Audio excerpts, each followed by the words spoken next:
I think whenever JOD would go to Japan, what's the new big fish that we're going to feast upon? So I think we got a title called Cat and Girl Kiki. Which is not anime. These days in the English-speaking world, anime is normal. Fans are everywhere. Every mall has anime stuff. New releases show up regularly in theaters. It didn't used to be like this. They were looking at ways you could put content online, but the rights holders would have none of it. For over 30 years, a cottage industry of publishers, organizers, writers, and other professionals saw the potential in anime and fought like hell to make it a thing. It's a party with you, your 100 friends, and 1,000 people who are actively pointing a finger at you saying, "What's up with you? You're weird." These are their stories, in their own words. But very quickly, that became the anime get out. But like that is how fans look at it. Like, oh, I'm a second-class citizen at this show when it was to have. Stuck in this little silo. Right. The Anime Business. Episode 3, brought to you by Animego. One of the oldest anime distributors in North America is back. Here's what we have coming out.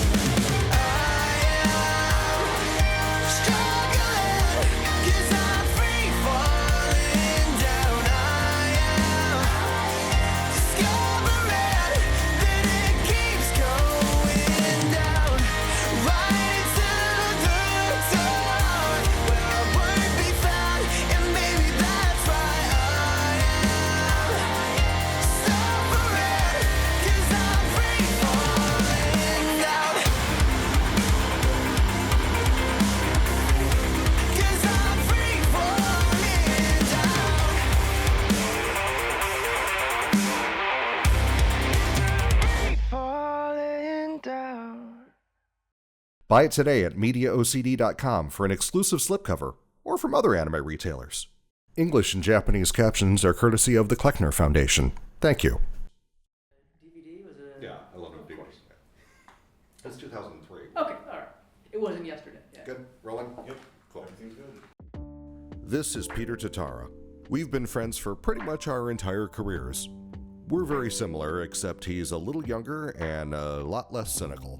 All right, so tell me your, villain origin story. What was your first anime? The first anime was Vampire Hunter D. Early 90s, Sci-Fi Channel was showing like that, Robot Carnival, and Lensen.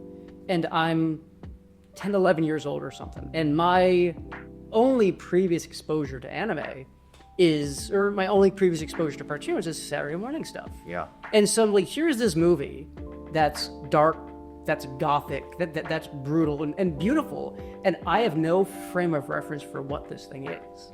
And like, the ending still sticks with me. The guy doesn't get the girl. Like, there's a unhappy-ish ending. It blew my like 10-year-old mind as to what is this? And then, is there more of this? Went on to AOL, asked, what is Vampire Hunter D? And I learned it's called Japanimation. And I learned there's more Japanimation. And that set me on the path to try to find more of this stuff. It was hard to find, it was hard to access. It was not the entire catalog of the history of anime on your phone. So it was a pursuit of finding more of these things because I really liked what I saw and I would like to find more of them. And it was the adventure, the odyssey to try to track down another VHS, to see Street Fighter, to see other stuff like that. And each one was a thrill. And back then it was $35 for a single VHS take. Yeah. So it was also much more scarce in what I could afford and get access to. But like those initial things like Plastic Little and like mind-blowing. Setting aside being 11 and renting Plastic Little. Yes. Also, where is an 11-year-old getting $35? I was a paper boy. No girlfriend. So I got into anime like in the early 90s and was super into it. And the initial expedition for me was, how can I find more of this? And then I think that grew into, how can I find other people that like this? A lot of the hardcore anime fans, especially in the early 90s, we were misfits. We were weirdos. Like we came to this because we weren't to fit anyplace else. I wanted to make places where us misfits could come together. Started the anime club in my high school. It is a classroom, probably a science lab or something weird like that. After school, you wheel in whatever CRT TV you got there. You take your VHS of Macross Plus, you pop it in there with 10 other weirdos and the teacher that for some reason is letting you do this. And you do it like once a week, watching that, then hanging out and talking about the other stuff you're into, talking about school, talking about life. So what you're really describing is just a social circle. Yes. Oh, exactly. But it's, if it wasn't for that anime, we probably wouldn't be there. And like that is what makes it okay for us to convene. Right. But then once we're there, yeah, we're going to watch the cool robot airplanes, but then we're also going to talk about stuff because we're kids and going through things. All of the stuff I've ever done since is some variation of doing that at a larger scale, of bringing anime weirdos together to be a community. And what's fascinating, whether it was just the anime club in my high school at 10 people to doing a convention with 50,000, the anime aspect, that's what gets you through the door. But once you're there at that club or at that convention, it's a community, it's a family. Like, it's everyone there likes the same jokes that you like, gets the same stuff, gets the same references. The anime is not central anymore. Like, that brought you together, but now that you're here, you're friends. I went to film school. I thought my destiny is I was going to go to LA and make movies. Joined the anime club, and over the course of 4 years, went from a member of the club to the secretary of the club to the president of the club. Events we would do with 50 or 100 people there, which was big. 100 random people from this college come together every Thursday night in Ithaca, New York, where it's 6 feet of snow to watch My Hime. Like, it's a thing. I was in high school during the VHS era, college during the DVD era, and just the start of what the internet was going to bring. BitTorrent had become the predominant way that nerds were sharing things back and forth. It was interesting seeing that dynamic changing the anime club, and why you were going and what you were doing is, as anime became more and more and more accessible, I think less and less time was actually spent watching anime at the club, as this was no longer like the one art house theater playing that one thing. You can see that in any computer now, but you're going there to be with the people, to be with this family. Not unique to anime. I think that's just us as a species. Like, we're a social species. Like, we look for a tribe, and then how do we take that tribe and go to the next hill? Right. And expand that tribe. And we just happen to be the tribe of misfit toys. Totally. But like, it's, you look at, any of these behaviors, they're no different than anything else. What's weird now is like, we're still those misfits, but now the entire world is into it. How do you reconcile that as that thing that used to be that thing that was for me, the thing that I loved? Everyone loves it now. And like, what does that mean? That's not a bad thing, but like, it is just a shocking realization when you realize this thing that was niche thing 20 years ago, back at the time, like, you had to know someone to know someone to know someone to come together to watch this Right. stuff. Literally, I was returning a rental car the other day, and the woman at Enterprise, I was holding the Aiko Laserdisc because I was on my way to interview John. She was like, is that Aiko? Yeah. And I'm just like, this is from 1986. Yeah. And she was like a diehard fan since she was like a toddler. Did you acknowledge your role in this, or like, yeah? Oh, I owned up to it. What if I'd scraped the car by accident? I want to take Gold Arrow. A Best Buy or a Sam Goody or whatever those chains were, they were stocking this. They wouldn't stock the A whole wall of this. Right. Like, they wouldn't sell this if it didn't have an audience. For fans of my generation, part of our whole identity was we were misfits, we were loners, we were, outcasts. That is who we are. So I don't think we did have that realization of how numerous we were. But now that the entirety of the world is connected, it's everybody. When I was in school, we were still doing everything on actual film, which is a very expensive thing. At the same time as that, I went to LA for a semester, and I thought my destiny was going to be in LA. I did not care for it. I've been to LA since, and I think it's wonderful, and I had a lot of friends there. But when I went to intern in LA, I was in this microcosm of just people trying to make it in Hollywood. That is my life's work. That is my goal. That is what I must do. And that felt so shallow, so artificial. And like, I get it, but also there's a life around that outside of that. Coming out of the LA internship, I'm like, okay, well, I like this anime. I probably need a day job. Like, what could I do that I would actually take joy in? So I sent out emails to a few different anime publishers, including this one anime publisher in New York City called Central Park Media, and said, hey, I'm got a year left in college. I'm curious if there's any opportunities to intern and such. John O'Donnell wrote me back. And JOD said, hey, if you're interested, if you can come down and spend this summer in New York, love for you to intern on our team. And I had saved up some money. I was either gonna buy a car or get a place in Manhattan for a few months. Stayed at a very, very terrible place. I was there and I loved it. And there was another family. Here were a bunch of weirdos and nerds that had come together, and they were in this industry making stuff, and this was so exciting. And I've heard that story so many times about the ebb and the flow of, do they hire fans, do they not hire fans? Yeah. But by the time I was there, most of the people in my orbit were fans. You're probably wondering if we work together. No, I had literally just left, and things at CPM were a little rough. The anime market had gotten frothy, and CPM had largely been priced out. Peter saw the company through its final era.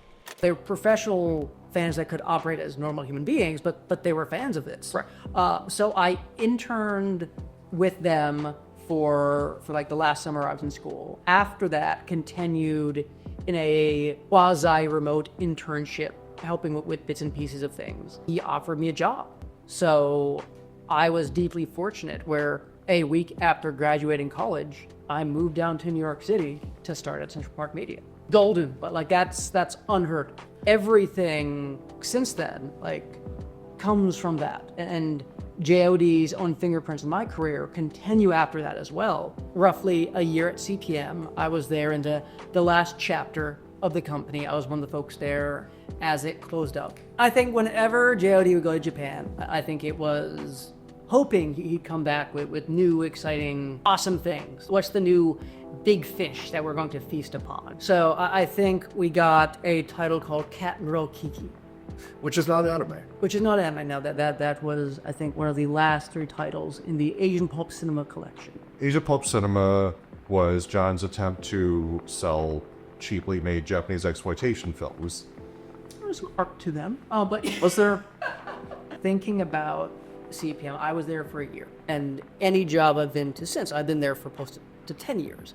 But I think about the memories. My 12 months at CPM still ring like so true and like still are with me. A lot of it was about accountability, about presentation, about if you're gonna pitch an idea, like make sure you follow through on it. Like if you're gonna present something, make sure it's professional. Like, it was less about anime stuff, but more about I'm in this pirate ship and it's 40 some people in the company maybe with direct exposure to JOD and other senior folks, and just having that level of degree of someone who's right out of college was boot camp. Like working with JOD, working with like Newton Grant, working with all of those people, how to present, how to pitch, all the conventions, all the media, everyone that I had the ability to talk to. It was preposterous for like a 22-year-old kid. Moved me in the direction I've gone since. But that was a time where it was a job, and you logged off that job at a certain point in time,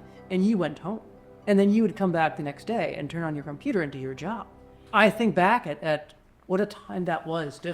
What a time to be alive. And holy shit, like, I would turn off my computer at like 6 p.m., go home and do whatever until I come back, as opposed to now where it's the nonstop, no matter where you're at, it's always on. It was actually John O'Donnell who recommended me for Reed. So Reed runs a series, well, back then, so Reed was the largest trade show organizer in the world, and they were getting into Comic-Con, getting into pop culture stuff. They were looking at originally a consultant to help decipher what the hell is anime. They knew JOD, he was an exhibitor of theirs, and he recommended me. And I got that job because of him, and everything since because of him. But yeah, so Reed was looking for someone that could program anime content and knew what any of this stuff was. And I remember talking to like one of their senior folks, like, hey, can you put together what this is? I'm like, sure. Like overnight, I built them a 3-day panel schedule, and they were like blown away by this. I'm like, it wasn't anything spectacular, just like fluent in what this nerd stuff is. And if you want to build stuff for nerds, I can easily do that. So I spent close to 10 years at Reed Exhibition. Originally, it was a consultant working on anime, then turned into a full-time job working on anime, that turned into a full-time job doing all of the content for New York Comic Con, that turned into doing all the content for all of their shows domestically, and then the last evolution was doing global biz dev for everything that Reed was doing pop culture wise around the globe. It's all gone away now with COVID and then other things. But at its high point, Reed was doing like a portfolio of over 30 shows all over the world. But I think the bigger I got, the more distant anime got from what I was doing. As I think while Reed had an interest in anime, I think it was hard for them to understand how you approach the audience is different. How you approach the publishers is different. That their strength back then was Marvel and DC and American comic fans. Anime fans are still fans, but they are not American comic fans. And we can't talk to them the same way. We can't involve them the same way. And same thing, anime companies, and especially Japanese companies, are very different to work with. And you can't approach them the same way. Working with Japanese publishers, it's a lot more nuance. It's a lot longer lead time. It's a lot of checks, a lot of approvals, a lot of formality and documentation and things that you don't necessarily need to do if you're booking Stan Lee for a show. There is ideally sponsor dollars that they can help fund a lot of things. But for me, in any convention I've ever done, the real reason to develop that industry relationship is content, is talent. If I want to bring fans together, well, I want to show them something they can't see anywhere else. I want to bring guests there that they can't see anywhere else. I want to deliver these holy shit once-in-a-lifetime experiences, whether it's a movie premiere or you're in the same room as this director or actor. And the only way to do that is to work with the publishers. This is oversimplifying it, but if I want to go get the guy that draws Spider-Man, I can call him up and give him a check. I can't do that to bring out, a major Japanese director. It is a much more complex process. And the way you do that is building this together with the industry. And fundamentally, too, it's wanting the industry to rise with this, wanting there to be more, so wanting to just be a partner with them. But I don't think at the highest level that was understood. Right. They kept expecting Japan to work like America. Well, and I think that was fundamentally it. Was like, we're New York Comic Con, we're a great big show. If we want to work with Japan, if Japan wants to work with us, they need to work with us on our terms, which is not how you have a successful relationship with any Japanese publisher. Like, that being said, New York Comic Con is the second biggest show in the country. It is a massive juggernaut. It does so many things super well. I think it was just a perpetual blind spot as to how do you engage Japan. The funny thing now is you look at where it is now, I think you're actually seeing Japan wanting to play that game, as anime is no longer this hidden thing where we're trying to sell 5,000 copies of a VHS. It's about how do we maximize the number of people who can watch a stream. While you've got all the big publishers in the anime space to anime cons, I think more and more and more you are seeing those biggest names going out to New York Comic Con, going out to San Diego Comic Con, going out to those more mainstream events to try to sway that audience, to put Goku next to Superman. That's the next hill they want to be beyond. That's the audience that they want to win now. It's not the hardcore Luffy fan. It's, I want to get the Spider-Man fan to watch One Piece. 07 was an interesting year to start an anime convention, especially a big corporate sponsored anime convention, because things were not going super well in the broader market. The anime industry has had a few different churns, we'll say, whether it being the result of fans are consuming content, how content is being released, what's selling, what's not, where funding is coming from. When Anime NYC launched, we were probably at the tail end of the packaged media era. That this was the time when it was all about the DVD. You could sell a 4 DVD box set for $250 and fans were thrilled. And that was shifting. What you were seeing is the internet was taking over. Consumption was shifting so quickly to alternatives. And the industry didn't know how or didn't have permission to change. Like at CPM, I remember like they were looking at ways you could put content online, but the rights holders would have none of it. The first Anime NYC, it was filled with the biggest companies at the time, none of whom exist in any way, shape, or form today. If you look at that floor plan, all of the titans of that time, they evaporated, or they merged, or they changed. From that, something new emerged, which is the industry of today. Yeah, it was an interesting first year, an interesting next 2 years, as there was still enough of the industry to support the show, but definitely was not the high water mark of anime in America. After those 3 years, I think the decision was made, good show, but not the biggest.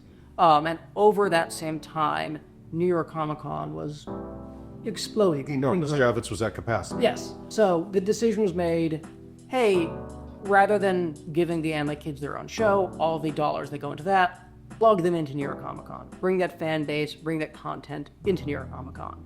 And the challenge was the predominant nerd culture at New York Comic Con did not care for the new weird anime nerds. Looking at the hierarchy of what was nerddom back then, Marvel, DC, stuff like that, there's at the top, and like at the bottom rung of what was a normal, culturally accepted nerd was the anime kid. And the anime kids were often much younger, like these are high school kids than the older comic fans, and also much more female. So just a very different demographic. They want a safe space for them. They want a place that they can call their own. They want their own tribe. And I think a lot of the challenges that we encountered early on was putting all those same nerds together, and the tribes didn't mesh. That soured the fandom for a long time, as sure, technically you've still got a convention, but prior to that blending, the anime kids had their own show. I remember them being pretty bitter about it. Yeah, this was a space just for them. This was their party. And now suddenly, there's still a party. It's not just a party for you and your 100 friends. It's a party with you, your 100 friends, and 1,000 people who are actively pointing a finger at you saying, what's up with you, you're weird. So it didn't feel like home anymore. So there were, I believe, 2 years where the New York Anime Festival was co-located with New York Comic Con. So there were specific segments of the show focused on them, but very quickly that became the anime get out. Like that is how fans looked at it. Like, oh, I'm a second-class citizen at this show when it was to have. Stuck in this little silo. Right. Never intentional, never done by design, but like the fans felt that. I think the publishers also felt that. As the challenge was, you've got one main stage at New York Comic Con. What do you do on that main stage? Yeah. That led to, I think, a disillusionment we saw after those 2 years, dropping the co-location, dropping any of that, as it just was not a match with the fans or the publishers. I was not happy. Like I could not write the press release that that announced all that stuff. Like I had various iterations of it, all of which came back and was like, no, this is like too apologetic. This is too morose. This is like, well, I'm probably not gonna be the person for this. But like, I got it. Like, whatever. Like, as personally, I understood where the fans were coming from, and I agree with them. But I also got, as a business, are you gonna look at millions or billions? Let's look at the billions. As that went away, my role changed. So I was ultimately leading all the content for New York Comic Con, all the content for all the domestic shows, all the global biz dev. But that took me so far away from animating. At some point, I realized that's what I love most. That's what I missed. Ultimately Reed left the New York Comic Con company. And then I launched my own anime convention. Yeah. I decided, well, the fans still want a place to come together. The industry still wants a place to come together. And those tenets still hold true. Like when I launched Anime NYC, there were two goals. The first goal was to build fans a dedicated space for them. I'm building anime fans your castle here in New York. And secondly, I'm working with the industry to build a platform just for you. Like, this is your platform to promote to those fans. We spent over a year having talks. Do you really want us to build this? Do you really want this? Because we'll do it. We'll make it happen. Everything we heard was so loud, so clear, so much of a yes. The audience back then was still soured about New York Comic Con, me presenting an event that is just for them. And like, I think the first year of Anime NYC, we were hoping for 10 to 15,000 people, 22,000 people at a sellout. Every major publisher in the US was there. Massive guests, like just an incredible, unparalleled unicorn of a first year. And that just continued on. Year 2, massive growth. Year 3, massive growth. Then pandemic. But like the fervency of the audience and the interest in the publishers only grew and grew and grew each of those years. So when we returned post-pandemic, our biggest year yet, we were one of the very first shows to return after the pandemic. The hunger, the excitement from the audience to return was amazing. Like shocked us, shocked the industry, like how hungry the audience was to get back together, to see each other, to buy the things, to do the thing. That was our first year where we got to 50,000 people and just couldn't sell anymore.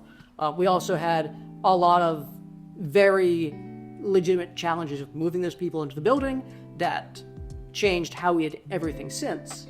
But like, it was an incredible year. And then the years since then as well was all just as much growth as possible. The only thing at this point that's stopping Anime NYC from being the size of New York Comic Con is we don't have the space. We don't have the entire Javits Center. If we had the entire building, it could be the exact same size as New York Comic Con right now. So the company that ran Anime NYC, we did Anime NYC. We also did a series of different Comic Cons, not New York Comic Con, but we did the Comic Con in DC, the Comic Con in Portland. The company started or acquired all of them. Like, I was involved with all of those. While I was leading Anime NYC, my hat was still like the content guy, the programming guy. So I was doing content programming for a bunch of different stuff. Anytime I get emotional at events, like, it is that human connection. At one level, like, convention is a giant 3-day commercial where you are selling cartoons to children. But at that same time, it's an audience that wants to be promoted to that wants to see all this. Our biggest stage would seat 3,000 people. And that's great, that's cool, that's awesome. We do big premieres. But the things I remember are more one-on-one. Remembering fans in tears because they met Yoshitaka Amano. Remembering a fan who couldn't function after meeting Rie Pugumiya because it meant so much to them. I mentioned, like, my origin story was Vampire Hunter D. I was fortunate enough to bring Kikuchi-san, the creator of Vampire Hunter D, out one year.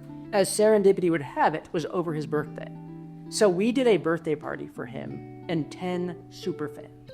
And it was him and these super fans around a table. And just like that this like 90-minute conversation with him and these nerds from New York City who love this thing that he created. Like, that, those are the powerful moments.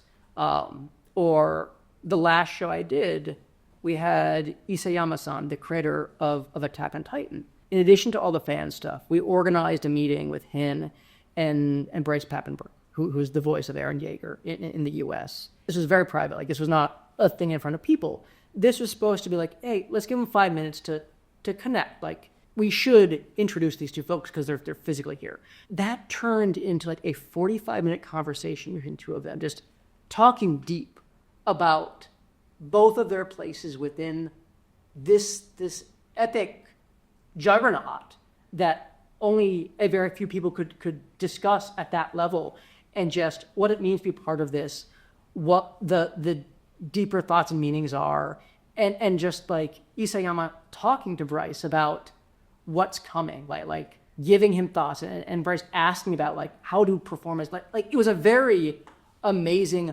high level talk about two artists, and like this was holy shit, like those were life-changing moments. but all of them one-on-one or small groups as opposed to, 5 million people, screaming at the new Dragon Ball. You come to the show for those big moments. Like, you come to the show for those big premieres. Like, that's why you're there. But I think, like, what's impacted me the most, it is that person's life hasn't changed. Right. And one convention can have thousands.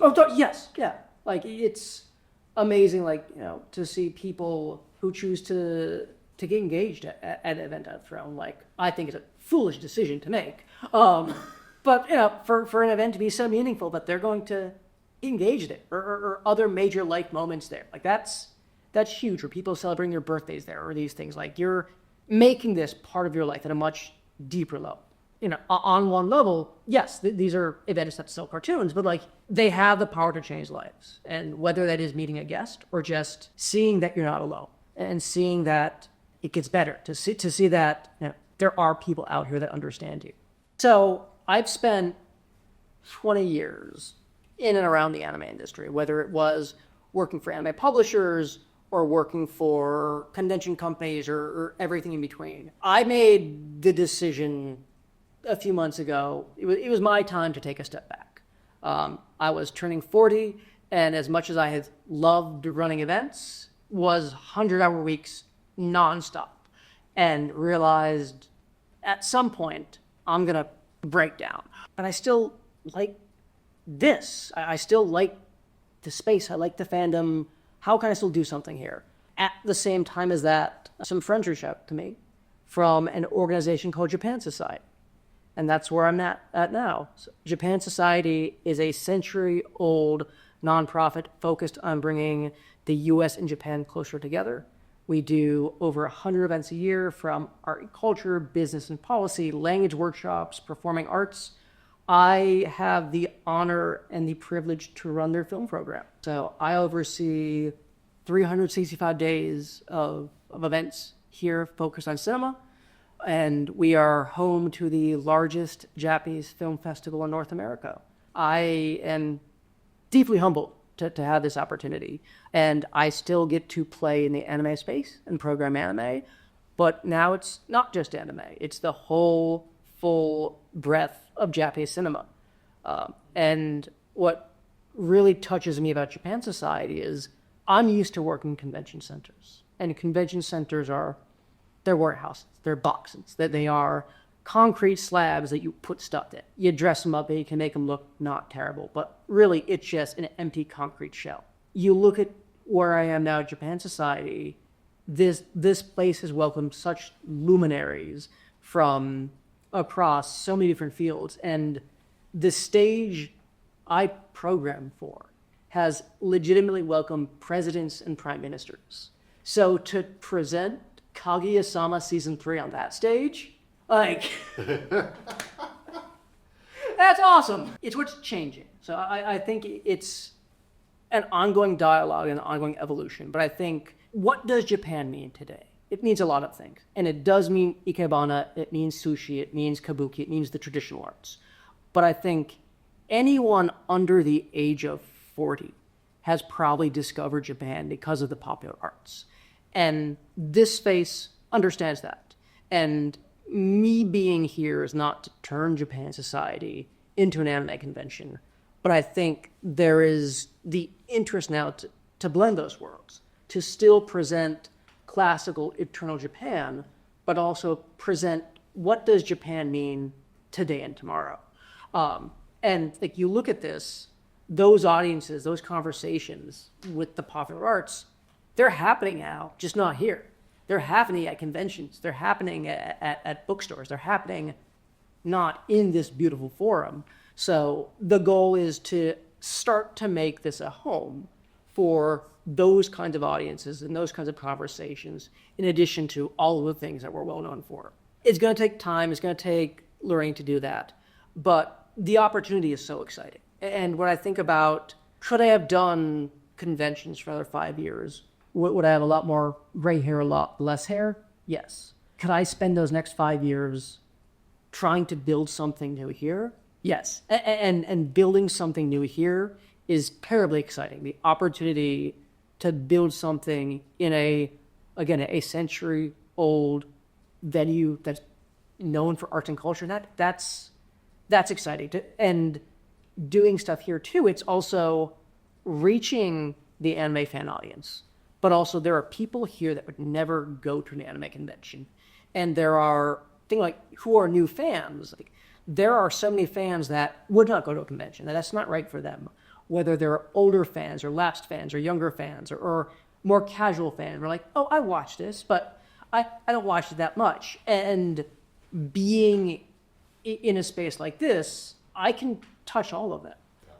We're doing the North American premiere of Shin Kamen Rider here next week. The list of who's on there, like, it speaks to what the power is and what this can be. It is everyone from anime nerds to corporate CEOs to members of like Japanese governmental agencies, all coming together in my theater to watch a grasshopper cyborg punch people. Like, doing the stuff here in our theater, we present both premieres, but we present classical stuff too. And you could see any Kurosawa movie on Blu-ray on streaming, but you're coming to see it here, you're seeing it together. And that's such a different thing than, well, I'm watching it on my phone. When I build an event, whether it's big or small, like the mantra in my head is welcome home. And I didn't invent that. Robert Kua, very brilliant man, coined that. But like, it's giving them that home. It's giving them that safe place. And recognizing that this could be the best 3 days out of the year for them. And not because it's their Super Bowl or it's their Thanksgiving or their Christmas, but they're seeing other people that like what they like. And in recognizing they are not alone. That there are other people that are into this. And we share this passion. And there's more of us than I thought there was. That's a profound, powerful thing.